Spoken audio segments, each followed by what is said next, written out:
Shifokorlar tanga yutib yuborgan bolakayga qarayotgan mahalda magnit yutib yuborgan bemor bolakay ham olib kelindi. Aniqlik kiritilishicha, u magnit yutib yuborishi natijasida qizil o'ngachini bir qismi kuyib ketgan. Ota-onalar qayerga qarashyapti? Bemor navariz bolada. Navaramni olib kelganman. Nima bo'ldi? Batareyka, lazer batareykasini yutib qo'yibdi, o'zlari bilmay qoldi. Nimaga olib bordik? Tez yordamga. Uni qayerdan bildinglar yutganini? Bezovtalandimi? Bezovtalandi, anaqa sal ko'pigini o'qib o'zlari ham bilmay olib boraylikchi deb u yoqda rentgenga tushirsa, qizil o'ngachida turgan ekan. Keyin срочно Toshkentga jo'natishdi, skori berib. Skori bilan bu yoqqa keldik, bu yoqqa ham rentgen qilishdi. Rentgenda уже sal qizil o'ngachda turgan ekan.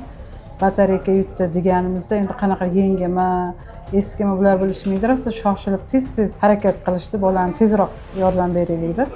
1 soat vaqt ketdi, 1 soat mobaynida olishdi. Sal qizil o'ngachini shu qavatini kuydirgan deyishdi. Xudo xolisa mana lecheniyalar olyapmiz. Yaxshi, mana xudo xolisa. Doktorlarga rahmat, sog' bo'lishsin, umrlari uzoq bo'lsin. Oshqozonga rosa ko'p kelishdi. Ehtiyot bo'linglar. Bolani nogiron qilib qo'yishi mumkin ekan.